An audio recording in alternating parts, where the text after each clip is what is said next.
dia bisa berperan melakukan deeskalasi konflik di Timur Tengah. Kita ulas bersama pakar politik Timur Tengah dan juga analis hubungan internasional dari Universitas Parahyangan, Mas Kisino Bawono, serta anggota Komisi 1 DPR dari fraksi Partai Kebangkitan Bangsa Oleh Soleh. Selamat malam Bapak-Bapak. Selamat malam Mas. Ya, saya ke Pak Kisino dulu. Bagaimana Anda melihat kesepakatan gencatan senjata Iran-Israel ini? Akankah kesepakatan ini bisa bertahan lama kira-kira Pak Kisino? Oke, saya masih melihat ini akan berlangsung gitu ya Mas, walaupun terlepas masih ada serangan, baik dari Israel maupun dari Iran. So far rasanya masih akan bertahan karena Presiden Trump masih jadi backer utama dari sini, dan so far dia bilang ini akan diarahkan untuk ada gencatan, paling tidak ada upaya untuk diplomasi gitu sih. Saya juga melihat dari Israelnya mereka sudah capek, publiknya, dan di sisi lain Irannya juga rasanya ada kelelahan dari supply mereka. Oke. Gitu. Tapi kalau hari-hari ini masih ada agresi baik dari Iran ke Israel ataupun dari Israel ke Iran, bagaimana melihat agresi ini, Pak Kisino? Oke, jawaban saya masih akan sama dengan beberapa hari yang lalu. Dalam politik, sebelum perundingan damai itu ada eskalasi menuju deeskalasi. Oke. Gitu ya. Jadi, kita sekarang masih ceasefire, gitu kan, tapi belum ada perundingan. Nah, untuk sampai ke meja perundingan ini berarti masih akan ada upaya untuk saling meningkatkan posisi tawar. Nah, dalam rangka meningkatkan posisi tawar ini kemudian ya gimana caranya menunjukkan bahwa mereka ada di posisi yang lebih atas, mereka menunjukkan bahwa siapa yang lebih kuat dengan menunjukkan agresi. Gitu. Oke, dari sisi Amerika, kita lihat point of view-nya dari sisi Amerika dan Israel. Nah, selama ini kan mereka, kedua negara ini melihat nuklir Iran sebagai ancaman, sebagai threat di kawasan Timur Tengah. Nah, setelah situs nuklir Iran dibom Amerika, ada 3 situs nuklir Iran yang penting kemarin dibom oleh Amerika Serikat, begitu ya, di Fordow, di Isfahan, dan juga Natanz. Akankah kawasan Timur Tengah bisa lebih damai? Saya rasa masih akan susah untuk kemudian Timur Tengah damai gitu ya. Kita jangan lupa bahwa di Gaza masih ada sekian ratus orang yang meninggal setelah apa yang terjadi antara Israel dan Iran selama 12 hari terakhir gitu ya. Kita jangan lupa bahwa itu masih konflik. Terus di sisi lain terkait fasilitas nuklir Iran, kita juga masih ragu sebetulnya. Saya pribadi masih ragu. Menurut laporan dari Pentagon, mengutip dari The Economist dan Wall Street Journal gitu ya, serangan dari Amerika Serikat sebetulnya menurut laporan intelnya belum berhasil menghilangkan atau menetralisir ancaman nuklir Iran. Jadi sebetulnya who knows apakah Iran masih punya potensi untuk itu atau tidak gitu ya. Karena juga ada laporan bahwa beberapa hari sebelum serangan Amerika terutama ke Fordow, beberapa truk itu hadir dari foto satelit gitu ya. Nampaknya mereka mengevakuasi alat-alat atau barang-barang tertentu dari Fordow, sehingga ketika misal itu diserang dan ternyata kemarin diserang, dampaknya tidak akan masif gitu. Oke, saya ke Pak Oleh. Pak Oleh, kalau ke depannya melihat konflik yang saat ini katanya sedang ceasefire, sedang gencatan senjata, tapi percikan-percikan di masa yang akan datang kita juga belum tahu seperti apa. Nah, kira-kira dalam situasi seperti ini, apa rekomendasi DPR untuk memperkuat mekanisme perlindungan di masa depan kepada pemerintah Indonesia? Apa yang akan direkomendasikan? Tentu dalam rangka bagaimana Indonesia yang berperan ikut mendamaikan perdamaian dunia, maka rekomendasi DPR adalah pertama, sesegera mungkin untuk penugasan kedutaan besar di Amerika yang hari ini statusnya masih PLT, belum definitif. Karena duta besar di Amerika ini sangat krusial sebagai alat komunikasi dan alat konsolidasi. Bagaimana juga kita di Amerika terus-terusan berkoordinasi dengan pemerintah Amerika. Nah, tentu ini juga semua juga sudah paham bahwa maker atau pemain daripada eskalasi perang ini adalah Amerika, di mana kita bisa melihat bahwa Amerika sendiri memiliki politik ganda gitu kan, politik ganda. Nah, oleh sebab itu, apapun konsepnya terkait perencanaan daripada gencatan senjata, intinya adalah ada di Amerika itu sendiri kalau saya melihat ya, di Amerika sendiri. Kalau misalkan Amerika mau untuk menghentikan peperangan, maka insya Allah Ta'ala ini juga perang akan berakhir. Namun demikian, kalau melihat eskalasi ini, Iran juga tidak akan bisa menerima begitu saja, karena ada ketersinggungan.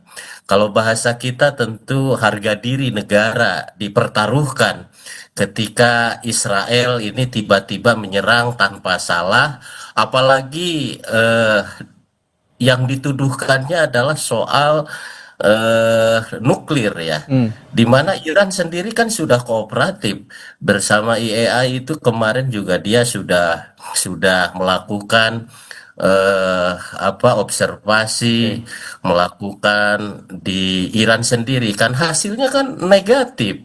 Dan lebih-lebih Amerika mengebom daripada pangkalan nuklir punya Iran, ternyata tidak ada radiasi. Walaupun misalkan di dalam beritanya bahwa Iran sudah memindahkan uranium, tetapi faktanya kalau memang mereka membangun energi nuklir, semestinya kan ada sebuah peralatan-peralatan yang Oke. mendukung terhadap pembangunan nuklir itu.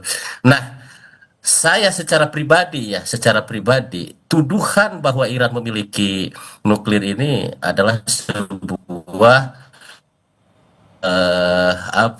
sebuah kebohongan, Oke. sebagaimana yang terjadi ketika menuduh daripada Irak. Irak ya, pada saat Pernah itu ada terjadi senjata seperti pemusnah itu. massal katanya. Oleh sebab itu, iya. Ya. Nah, oleh sebab itu maka Iran pasti akan mempertahankan diri. Oke. Mempertahankan diri.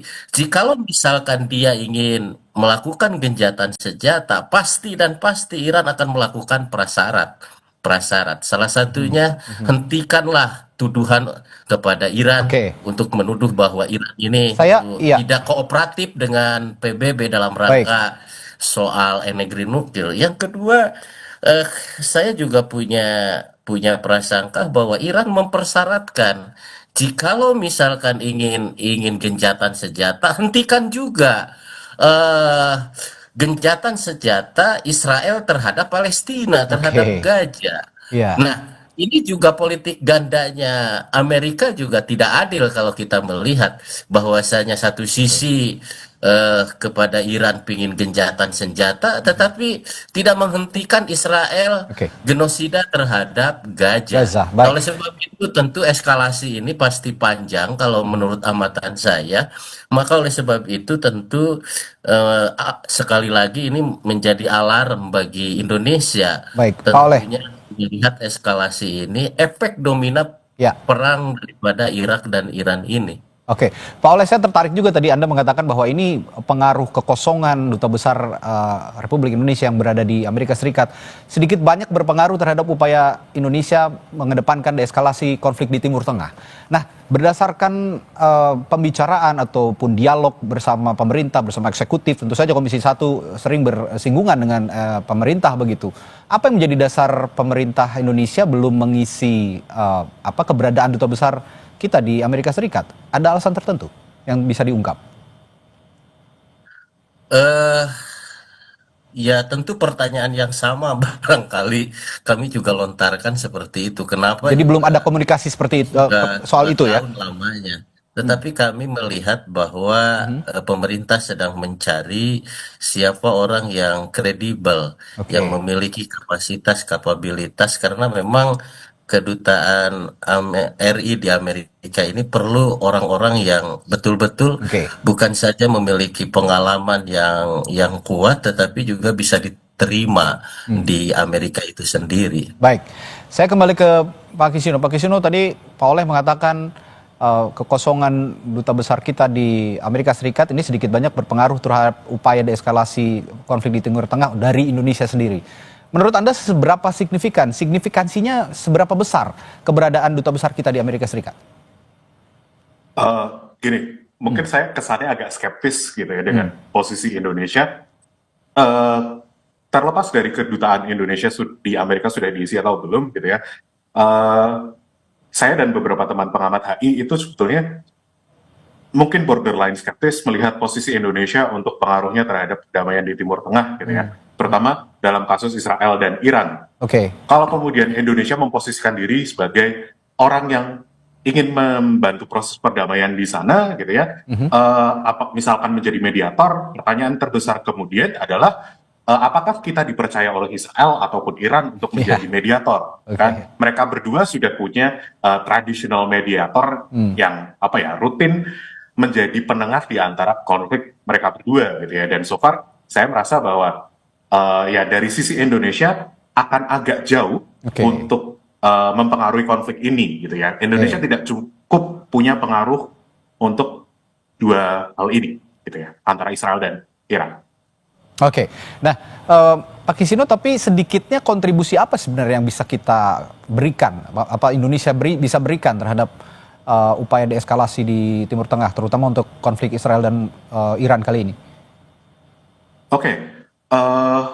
Jawabannya maka kalau Indonesia posisinya itu tidak berpengaruh atau kurang berpengaruh, maka Indonesia jangan sendiri gitu ya. Oke. Indonesia harus merangkul teman-teman, merangkul negara-negara lain yang kira-kira akan sependapat bahwa perdamaian adalah jalan yang terbaik daripada konflik gitu ya.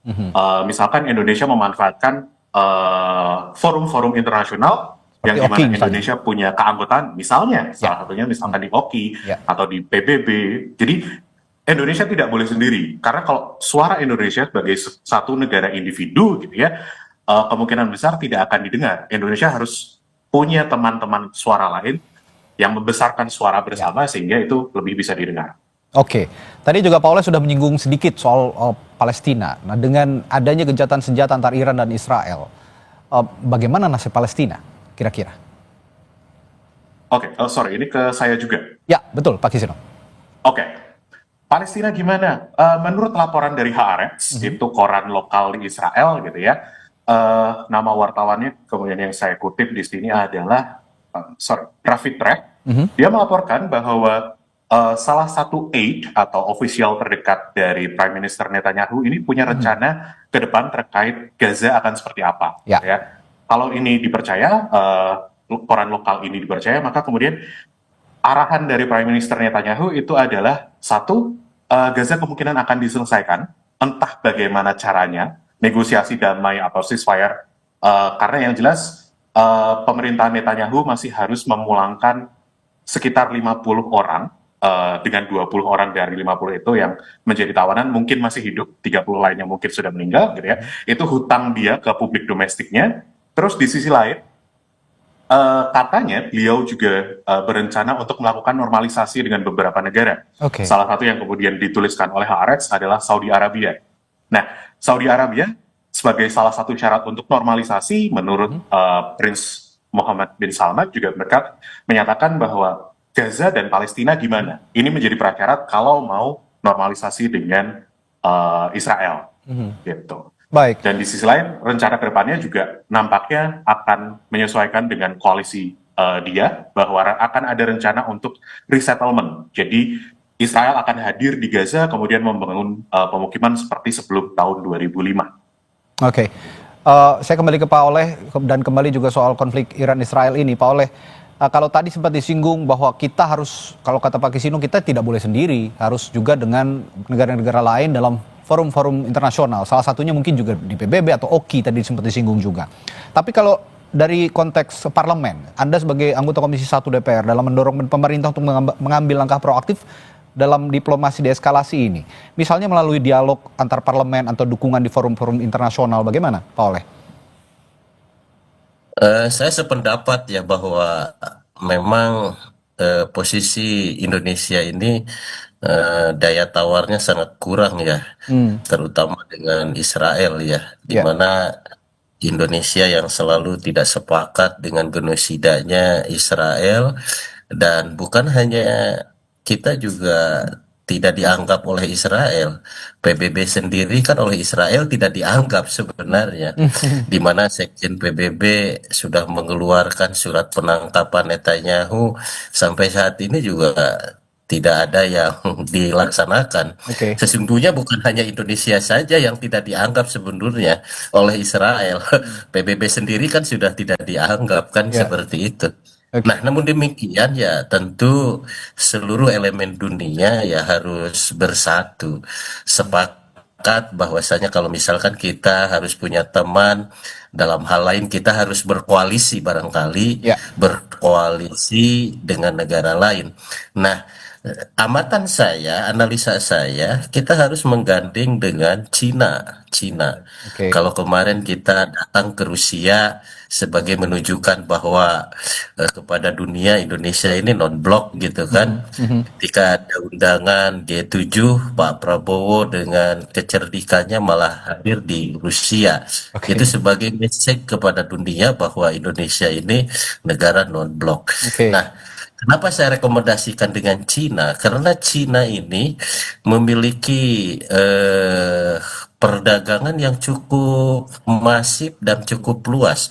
Prosentasenya ya di atas 60-70% terkait daripada Selat Hormuz itu sendiri. Oke. Jikalau Selat Hormuz ini ditutup, maka yang akan mendampak kerugian besar adalah Cina.